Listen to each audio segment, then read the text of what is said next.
trans community in Greek life today that you know of?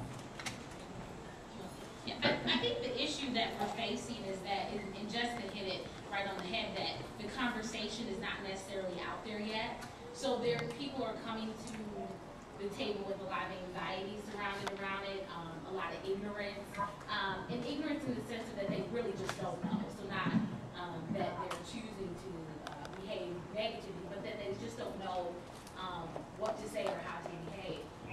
I think that in the fraternity and sorority world, we've got to do a lot of work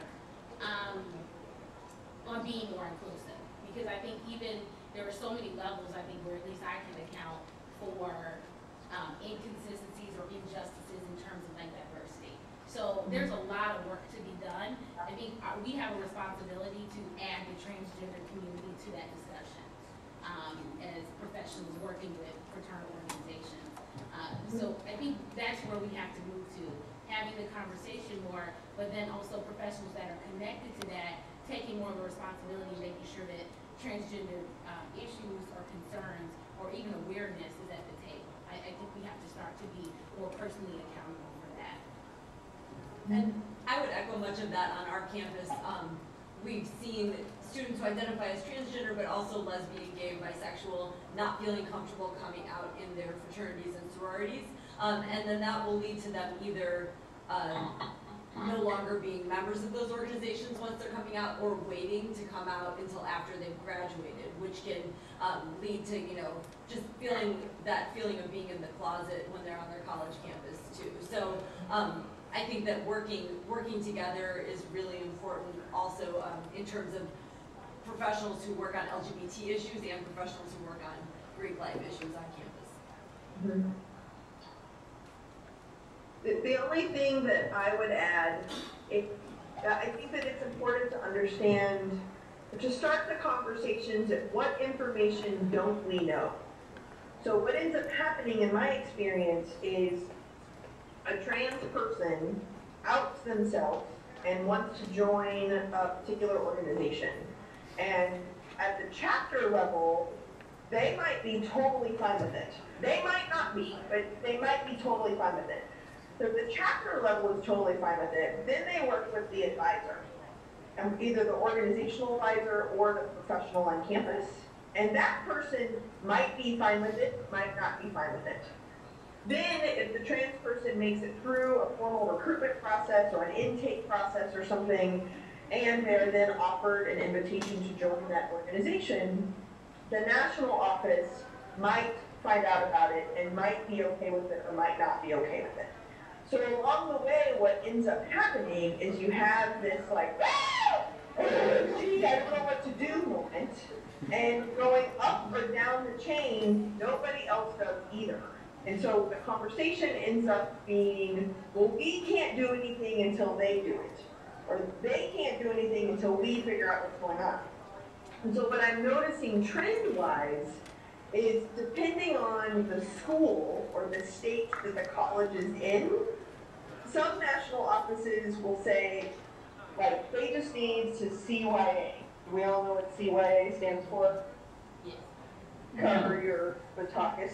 Okay. So, if they just need a CYA, and so if that is that gender identity expression is included in the institution's non-discrimination policy and or at the state level, then some of the organizations are like, okay, great. So if I'm ever questioned, we can just say we were following non-discrimination policy, like, we're good.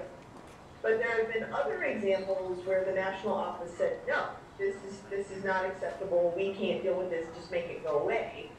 So what's in this conversation breakdown.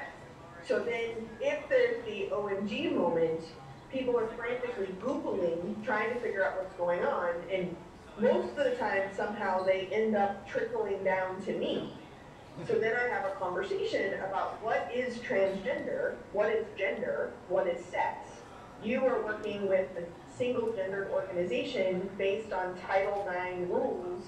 And even Title IX does not have a good definition of sex or gender. Nobody has a good precedent here. So everyone's waiting for someone to start doing something, but very few people are willing to go first. So what ends up happening is students are not getting involved, they're not affiliating, they're disaffiliating, or they're staying closeted until they graduate.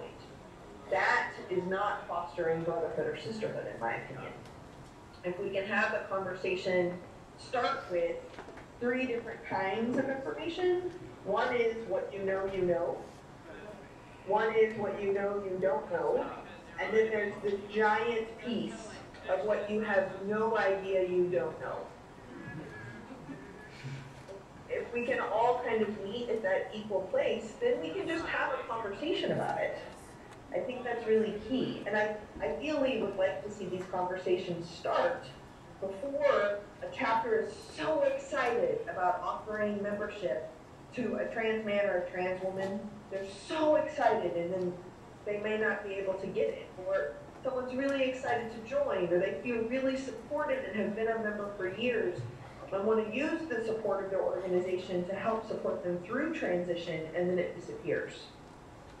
We just don't have to be so mean. We just need to talk. Thank you. The next question is, why do you think people are so focused on the physical sexuality of an individual rather than the gender that that individual identifies with? I like to blame Jerry Springer for this. And I just say that because when I was growing up, the first exposure I had to anything about transgender issues, transsexual issues, was seeing people on talk shows like Jerry Springer, Ricky Lake, things like that. And it was as if it was, you know, this freakish thing that we needed to parade around. And I think that people have kind of this fascination with, this goes back to some of what Jess was saying, this fascination with what's in people's pants. And the surgery and all of these different things, when really, if you look around, you know, how many people, whether they're transgender or cisgender, how many people, you know, do you see naked on a daily basis into it? But I do think that we all kind of have this hang up about what's between someone's legs, all of those different things, and I hope that touches on the question you were asking. Can I also think that, like what Jess was saying earlier, as far as, you know, you're at Starbucks, right? You don't have time to sit down and get to know a person enough to have them feel comfortable to come out to you. So you've got to find some way to identify with this person that you're experiencing the moment with. You know, whether the thank you, ma'am, for the coffee, or thank you, sir, for holding the door open for me. It's kind of like, you know, how are you going to connect with this person? And just as human beings, I think the most logical example would be going towards, you know, what's in their pants. So, you know, it's just, I think that that's the easiest form for people. And, you know, we don't have time to get to know each other and figure out, okay, maybe this is what pronoun this person prefers to go by. We have like 2 seconds to identify our idea of this person and get going, you know. So I think that's why a lot of times physical aspects, it's the easiest one to see, you know. Can I add something? Yes. It's weird because I can't tell if I'm interrupting someone. Did another panelist No, want you're to say good. something?